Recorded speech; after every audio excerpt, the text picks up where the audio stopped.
আসসালামু আলাইকুম। এটেন বাংলা সংবাদে সবাইকে স্বাগত জানাচ্ছি। আমি নাজমুল হাসান। শুরুতেই সংবাদ শিরোনাম। ভারত ভুটানের সাথে রেল সংযোগের মাধ্যমে যোগাযোগ বাড়ানোর দিকে মনোযোগী দিচ্ছে সরকার, সংসদে জানালেন প্রধানমন্ত্রী।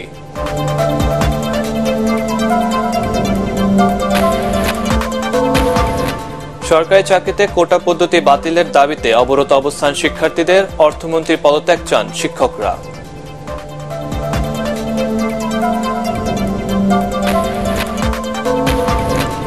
পদ্মা সেতু দিয়ে 2 বছরে 1,27,00,000 যানবাহন পারাপার, 1,661 কোটি টাকা টোল আদায়।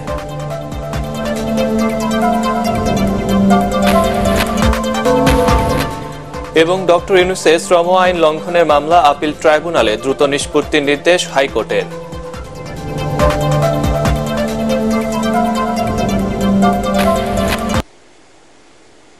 শুনছিলেন সংবাদ শিরোনাম, এবার বিস্তারিত। আওয়ামী লীগ নয়, ক্ষমতায় থাকতে জিয়াউর রহমান, এরশাদ ও খালেদা জিয়া দেশ বিক্রি করেছেন বলে মন্তব্য করেছেন প্রধানমন্ত্রী শেখ হাসিনা। জাতীয় সংসদে সমাপনী ভাষণে তিনি বলেন, ভারত ভুটানের সাথে রেলপথ সংযোগের মাধ্যমে বিশ্বের সাথে যোগাযোগ বাড়ানোর দিকে মনোযোগ দিচ্ছে সরকার। বিস্তারিত আপেল মাহমুদের রিপোর্টে। স্পিকার ডক্টর শিরিন শারমিনের সভাপতিত্বে জাতীয় সংসদের বাজেট অধিবেশনের সমাপনীতে বক্তব্য রাখেন প্রধানমন্ত্রী শেখ হাসিনা। এতে বাজেট যথাযথভাবে বাস্তবায়নে সবাইকে সচেতন হওয়ার আহ্বান জানান তিনি। ভারত সফরে গিয়ে সরকার দেশ বিক্রি করে দিয়েছে বিএনপি নেতাদের এমন বক্তব্যের জবাবও সংসদে দেন শেখ হাসিনা। আজকে পৃথিবীটা হচ্ছে গ্লোবাল ভিলেজ, একে অপরের উপরে নির্ভরশীল। ব্যবসা বাণিজ্য যোগাযোগ এগুলি দরজা বন্ধ করে থাকা যায় না। আমাদের গ্যাস আমেরিকান কোম্পানি উত্তোলন করছে, সেই গ্যাস তারা বিক্রি করতে চাইলে ভারতের কাছে। আমি সেটা আপত্তি করেছিলাম নির্বাচনের আগে। এটা নিয়ে আগে কিছু হয়, যাই হোক, খালেদা জিয়া গ্যাস বিক্রি করতে রাজি হয়ে যায় এবং সেইভাবে মুচলেকা দেয়। আমরা ভোট বেশি পেয়েছিলাম, কিন্তু সিট আর পেলাম না, সরকার গঠন করতে পারলাম না, কারণ আমি গ্যাস বিক্রি করতে চাইনি। তো বিক্রিটা করে কে? দেশকে করে গেছে তো খালেদা জিয়া, করেছে এরশাদ সাহেব, করেছে জিয়াউর রহমান, এরাই করে গেছে, আওয়ামী লীগ করে না। দেশে গণতন্ত্র চর্চা ও মানবাধিকার লঙ্ঘন নিয়ে সরকারের বিরুদ্ধে বিরোধী দলের অভিযোগ নিয়েও কথা বলেন প্রধানমন্ত্রী। ঠিক খালেদা জিয়ার তো আরো এক ধাপ উপরে।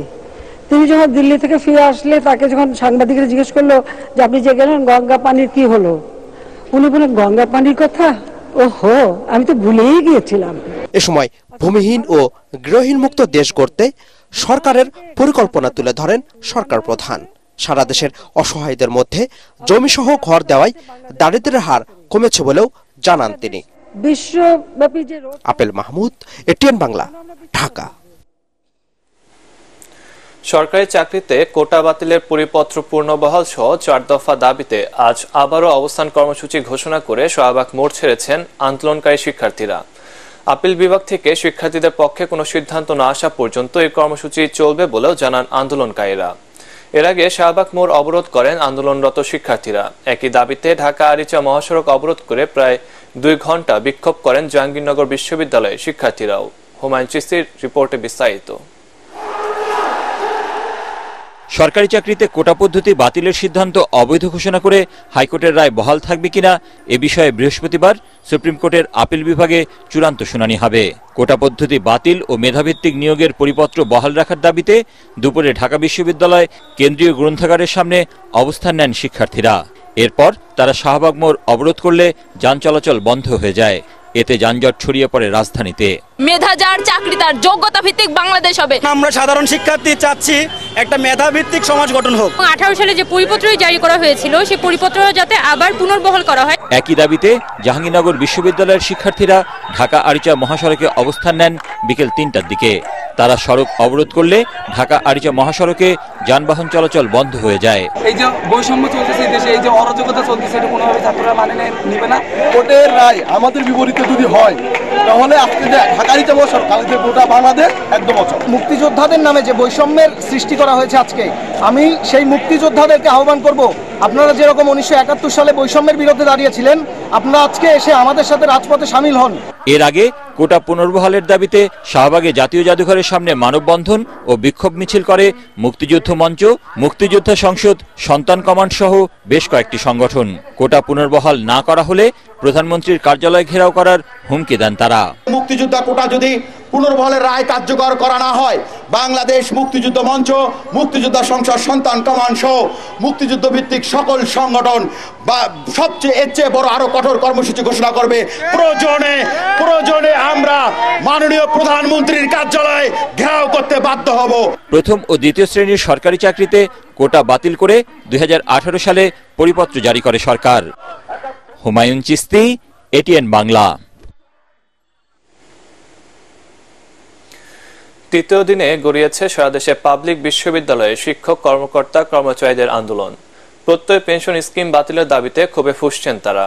টানা কর্মবিরতিতে কার্যত অচল হয়ে পড়েছে দেশের উচ্চশিক্ষার প্রতিষ্ঠানগুলো। এতে চরম ভোগান্তির শিকার শিক্ষার্থীরা। এদিকে আন্দোলনকারী শিক্ষকদের আজ বৈঠকে বসার আহ্বান জানিয়েছেন সড়ক পরিবহন ও সেতুমন্ত্রী ওবায়দুল কাদের। আরো জানাচ্ছেন মুস্তাফিজুর রহমান। শিক্ষকদের দাবি উপেক্ষা করে প্রত্যয় স্কিম চালু করে সরকার। এতে ক্ষোভে ফুঁসছে পাবলিক বিশ্ববিদ্যালয়ের শিক্ষক, কর্মকর্তা, কর্মচারীরা। পেনশন নীতি বাতিলের দাবিতে তৃতীয় দিনের মতো মিছিল স্লোগানে সরব হয়ে ওঠে ঢাকা বিশ্ববিদ্যালয় ক্যাম্পাস। বিশ্ববিদ্যালয়ের প্রশাসনিক ভবনের সামনে কর্মসূচি পালন করেন কর্মকর্তারা, আর কলা ভবনে অবস্থান নেন শিক্ষকরা। প্রত্যয় পেনশন স্কিম বাতিল, শিক্ষকদের সুপার গ্রেডে অন্তর্ভুক্তি সহ 3 দফা দাবিতে কর্মবিরতির ডাক দেন তারা। দাবি আদায় না হওয়া পর্যন্ত ক্লাসে না ফেরার ঘোষণা শিক্ষকদের। কাজে ফিরবেন না কর্মকর্তা, কর্মচারীরাও। পেনশন স্কিমই বলছি না, আমরা বলছি এটা লাইফ ইন্স্যুরেন্স। যতক্ষণ পর্যন্ত পাবলিক বিশ্ববিদ্যালয় সমূহকে এই প্রত্যয় স্কিম থেকে বাদ দেওয়া না হবে ততক্ষণ পর্যন্ত আমরা এই আন্দোলন চালিয়ে যাব। আমরা জাস্ট কলম বিরতি যদি দেই তাহলেই কিন্তু ঢাকা বিশ্ববিদ্যালয় অচল হয়ে যাবে, কারণ আমরা কাজ না করলে কিন্তু ঢাকা বিশ্ববিদ্যালয় চলবে। শিক্ষার্থীরা যেহেতু হ্যাম্পার হচ্ছেন, আমরা ওটা চিন্তা করছি, কিন্তু সরকারকেও ওটা নিয়ে ভাবতে হবে। যে সুযোগ শিক্ষকরা পাচ্ছিলেন সেই সুযোগ যাতে হরণ করে নেওয়া হয়। টানা কর্মবিরতি কর্মসূচিতে কার্যত অচল হয়ে পড়েছে দেশের পাবলিক বিশ্ববিদ্যালয়গুলোর কার্যক্রম। এ অবস্থায় সরকার আন্দোলনকারীদের সাথে আলোচনায় বসতে চেয়েছে বলে জানালেন ঢাকা বিশ্ববিদ্যালয়ের শিক্ষক সমিতির এই নেতা। আমাদের দাবিগুলো পূরণ করা হয় তাহলে আমরা অবশ্যই ক্লাসে ফেরত যাব এবং শিক্ষার্থীদেরকে জন্য আমরা ওপেন করে দিব সবকিছু। সড়ক ও যোগাযোগ মন্ত্রী ওবায়দুল কাদের সাহেব কথা বলেছেন, আমাকে বলেছেন যে আপনার ফেডারেশন কয়েকজন কর্মকর্তা নিয়ে আপনি আমার সাথে আসেন, কথা বলেন। যদিও শিক্ষকদের এই দাবিকে অযৌক্তিক বলে আসছেন অর্থমন্ত্রী। মন্ত্রীর এই বক্তব্য প্রত্যাখ্যানের আহ্বান জানান আন্দোলনকারীরা। মুস্তাফিজুর রহমান, এটিএন বাংলা, ঢাকা। প্রত্যয় স্কিমের নামে সরকার শিক্ষকদের বঞ্চিত করে অনাহারের দিকে ঠেলে দিতে চায় বলে অভিযোগ করেছেন বিএনপি সিনিয়র যুগ্ম মহাসচিব রুহুল কবির রিজভী। দুর্নীতি লুটেরাদের অর্থ ফেরত এনে শিক্ষকদের পূর্ণাঙ্গ পেনশন সুবিধা চালুর দাবি জানান তিনি। নয়াপল্টনের সংবাদ সম্মেলনে তিনি বলেন, রেল ট্রানজিটের নামে বাংলাদেশের স্বাধীনতা, সার্বভৌমত্ব ভারতের হাতে তুলে দেওয়ার চক্রান্ত এই দেশের মানুষ মেনে নেবে না। দুর্নীতিবাজদের বিরুদ্ধে অভিযানে নামে ক্ষমতাসীনরা মানুষের সাথে প্রতারণা করছে অভিযোগ করে রিজভী বলেন, সরকারের প্রশ্রয়ে আজিজ বেনজুরের সৃষ্টি। খালেদা জিয়ার মুক্তির দাবিতে দেশের বিভিন্ন স্থানে বিএনপি সমাবেশে হামলা ও নির্যাতনের অভিযোগ আনেন তিনি। শিক্ষা এবং শিক্ষকের উপর সবচেয়ে বেশি আক্রোশ আওয়ামী সরকারের। যেভাবে আপনার প্রশ্নপত্র ফাঁস, শিক্ষার যে কোয়ালিটির যে কি ধস নেমেছে সে বলার অপেক্ষা রাখে। এখন শিক্ষকদের যে ন্যায্য পাওনা যেটি তারা চলে এসছে, এখন প্রত্যয় স্কিমের নামে তারা সেটিকে কার্টেল করছে, তাদেরকে আরো অনাহারের দিকে, তাদেরকে আরো বিপর্যয়ের দিকে ঠেলে দেওয়ারই একটা বন্দোবস্ত করছে। কই যারা টাকা পাচার করেছে, ঋণ খেলাপি, ওই তাদের টাকা কেড়ে দিচ্ছেন না কেন? তাদের টাকা কেড়ে নিয়ে তাদের ফুল পেনশনের ব্যবস্থা করতেন শিক্ষকদের। পাবলিক বিশ্ববিদ্যালয়ে শিক্ষক ও শিক্ষার্থীদের কোটা আন্দোলনের উপর ভর করে বিএনপি রাজনীতির মাঠ খোলা করার চেষ্টা করছে বলে মন্তব্য করেছেন আওয়ামী লীগ সাধারণ সম্পাদক ওবায়দুল কাদের। সাভারে এক জনসভায় তিনি এ মন্তব্য করেন। এ সময় তিনি আরো বলেন, বিএনপি মহাসচিব মির্জা ফখরুল সহ শীর্ষ নেতারা তাদের পথ হারানোর আতঙ্কে রয়েছেন। মন্ত্রী সচিবরা সৎ হলে মন্ত্রণালয় থেকে দুর্নীতিবাজরা পালাতে বাধ্য বলেও মনে করেন ওবায়দুল কাদের। বিস্তারিত ইয়াসিন রানা রিপোর্টে। সাভারের হেমায়েতপুর বাস স্ট্যান্ডে দলের ৭৫তম প্রতিষ্ঠাবার্ষিকী উপলক্ষে আলোচনা সভার আয়োজন করে ঢাকা জেলা আওয়ামী লীগ। এতে আওয়ামী লীগের নেতারা বলেন, বিএনপি সন্ত্রাসী দল, খালেদা জিয়ার মুক্তি বিএনপি চায় না বলেই আদালতে না গিয়ে আন্দোলন করছে। এসব বাদ দিয়ে বিএনপিকে আগামী নির্বাচনের প্রস্তুতি নেয়ার আহ্বান জানান আওয়ামী লীগ নেতারা। যে কোনো মুহূর্তে ঠোকর মারতে পারে, এদের বিরুদ্ধে সজাগ থাকতে হবে। আপনারা যদি রাজনীতি করতে চান তাহলে সুস্থ রাজনীতি করেন, আগামী নির্বাচনের জন্য আপনারা তৈরি হন। প্রধান অতিথির বক্তব্যে আওয়ামী লীগের সাধারণ সম্পাদক ওবায়দুল কাদের বলেন, রাজনীতিতে বিএনপি বেপরোয়া চালক, কখন কোথায় দুর্ঘটনা ঘটায় কেউ তা জানে না। লন্ডন থেকে রিমোট দিয়ে বিএনপি চলে। দলের নেতারা এখন পদ হারানোর ভয়ে রয়েছে বলেও মন্তব্য করেন ওবায়দুল কাদের। বড় বড় নেতারা সবাই এখন আতঙ্কে আছে, তারেক আতঙ্ক,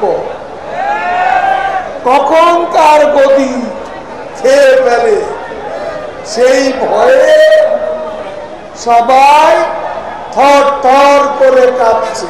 আন্দোলনে ব্যর্থ হয়ে বিএনপি এখন বিশ্ববিদ্যালয়ের শিক্ষক ও কোটা আন্দোলনের ওপর ভর করছে বলেও মন্তব্য করেন তিনি। এখন কোটা আন্দোলন, শিক্ষক আন্দোলনের উপর ভর করেছে বিএনপি। কাজ হবে,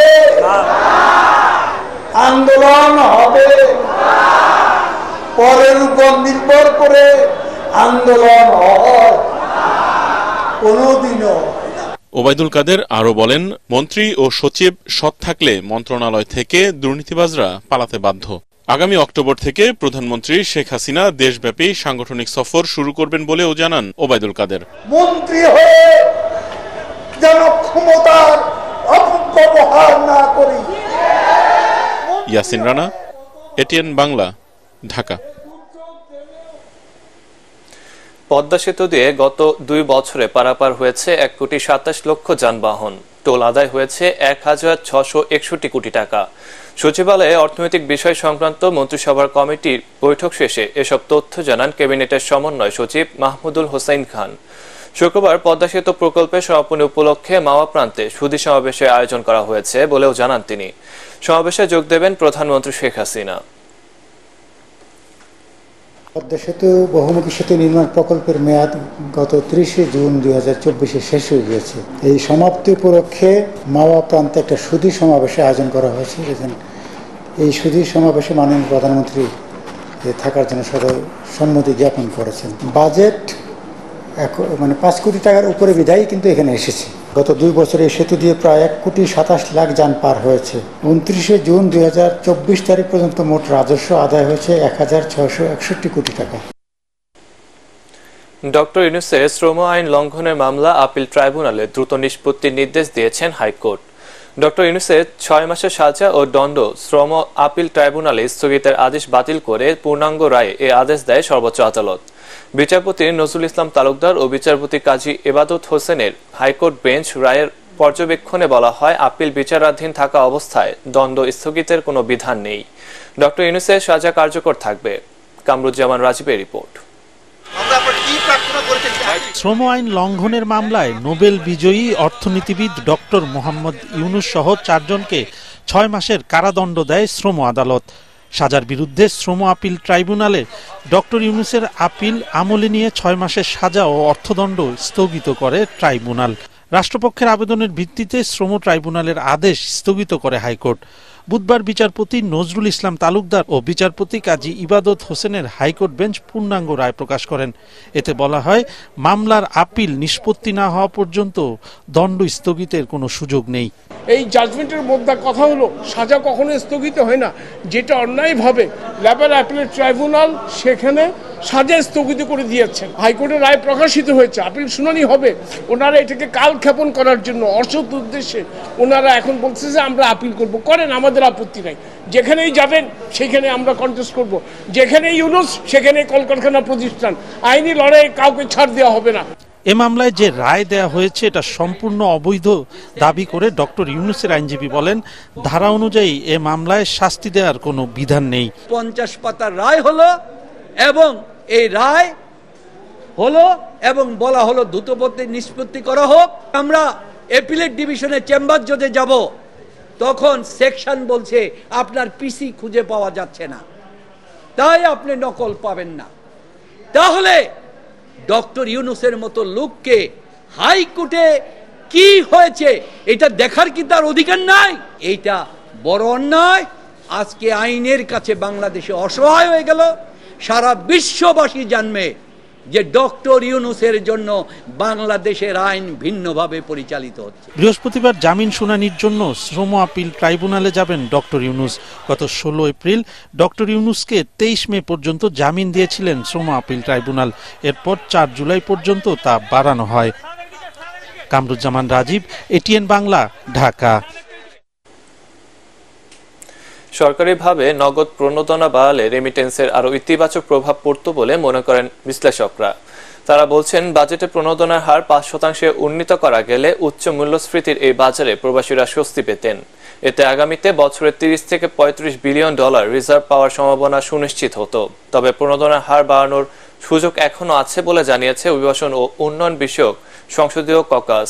ইমদাদুল্লাহ বাবুর রিপোর্ট। রপ্তানি খাতকে পেছনে ফেলে এখন দেশের অর্থনীতির প্রাণের সঞ্চালক হয়ে উঠেছে প্রবাসী আয়। কিন্তু ব্যাংকের চেয়ে বেশি প্রবাসী আয় হুন্ডিতে আসছে বলছে বাংলাদেশ ব্যাংক। 2019-20 অর্থ বছরে হুন্ডি নিরুৎসাহিত করতে রেমিটেন্সে 2% প্রণোদনা দেয়া শুরু করে কেন্দ্রীয় ব্যাংক।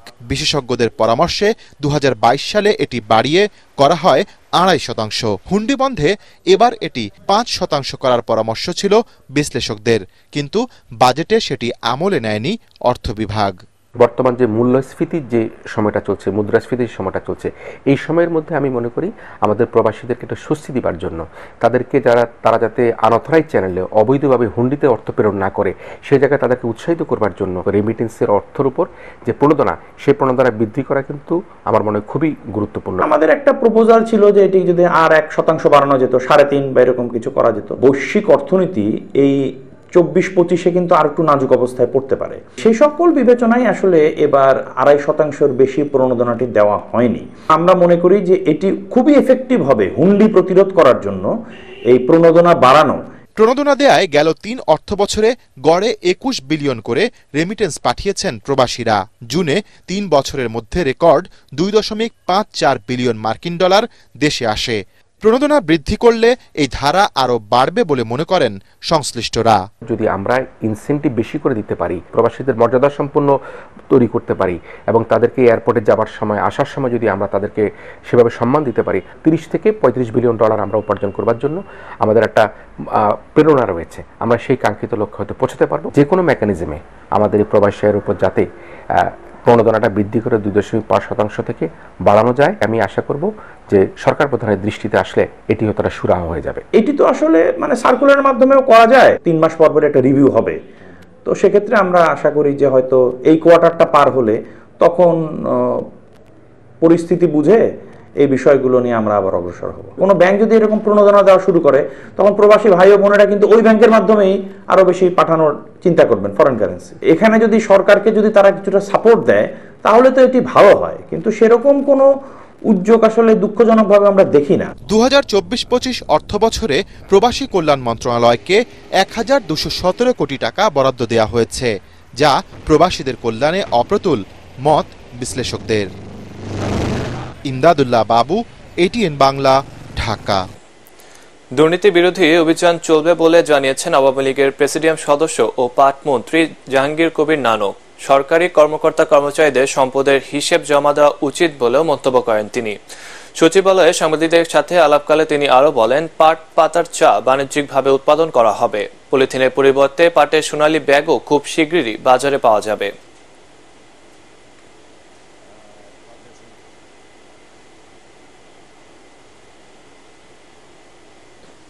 জাহাজ ভাঙা শিল্পকে পরিবেশ বান্ধব করে গড়ে তুলতে চট্টগ্রামে শুরু হয়েছে 2 দিনের আন্তর্জাতিক সম্মেলন। শিল্প মন্ত্রণালয়, আন্তর্জাতিক সমুদ্র চলাচল সংস্থা IMO, নরওয়ে দূতাবাস এবং বাংলাদেশ শিপ ব্রেকার্স অ্যান্ড রিসাইকেলস অ্যাসোসিয়েশনের BSBR যৌথভাবে এ সম্মেলনের আয়োজন করে। সম্মেলনে প্রধান অতিথি হিসেবে ভার্চুয়ালি অংশ নেন শিল্প মন্ত্রণালয়ের সিনিয়র সচিব জাকিয়া সুলতানা। এ সময় জাহাজ ভাঙা শিল্পকে আরও ঝুঁকিমুক্ত ও ইয়ার্ডগুলো পরিবেশ বান্ধব করে তোলার ক্ষেত্রে কার্যকর পদক্ষেপ নেওয়ার আহ্বান জানান তিনি। এ সময় নরওয়ে রাষ্ট্রদূত এসপেন রিক্টার, জাতিসংঘের আবাসিক সমন্বয়কারী গুয়েন লুইস, IMOর কর্মকর্তা John Alonso, PHP ship breaking and recycling ইন্ডাস্ট্রিজের ম্যানেজিং ডিরেক্টর জহিরুল ইসলাম রিকু অন্যান্যদের মধ্যে উপস্থিত ছিলেন। এবার পারটেক্স খেলার খবর।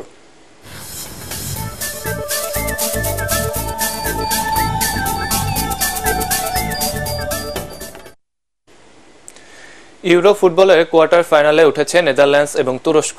শেষ 16তে রোমানিয়াকে 3-0 গোলে হারিয়েছে ডাচরা। মিউনিখের অ্যালিয়ান্স অ্যারেনা 20 মিনিটেই কোডি গোপকের গোলে এগিয়ে যায় রোনাল্ড ক্যামেনের দল। বল দখল আর আক্রমণে এগিয়ে থাকা ভ্যান ডাইক, ড্যামফ্রিজদের রক্ষণে কোনো চাপ তৈরি করতে পারেনি রোমানিয়া। উল্টো দ্বিতীয়ার্ধে 83 মিনিটে ড্যানিয়েল ম্যালেন ব্যবধান বাড়ান। এরপর ইনজুরি সময়ে ম্যালেনের দ্বিতীয় গোলে বড় জয় নিয়ে মাঠ ছাড়ে নেদারল্যান্ডস। আরেক ম্যাচে অস্ট্রেলিয়াকে 2-1 গোলে হারিয়ে শেষ 8 নিশ্চিত করেছে তুরস্ক। সেমিফাইনালে ওঠার লড়াইয়ে মুখোমুখি হবে দু দল। শেষ করার আগে সংবাদ শিরোনাম আরেকবার। ভারত ভুটানের সাথে রেল সংযোগের মাধ্যমে যোগাযোগ বাড়ানোর দিকে মনোযোগ দিচ্ছে সরকার, সংসদে জানালেন প্রধানমন্ত্রী।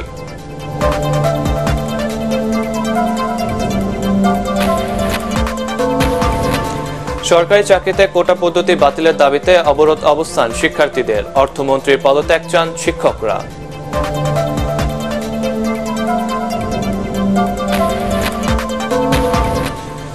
পদ্মা সেতু দিয়ে 2 বছরে 1,27 লাখ যানবাহন পারাপার, 1,661 কোটি টাকার টোল আদায়।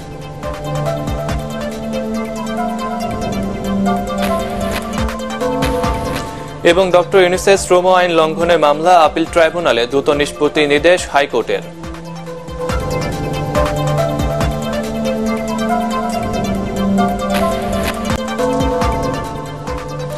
দর্শক, পরবর্তী সংবাদ দেখার আমন্ত্রণ জানিয়ে এখনকার মতো শেষ করছি। ATN বাংলা সংবাদ ইউটিউবে দেখতে ব্রাউজ করুন youtube/ATN বাংলা নিউজ।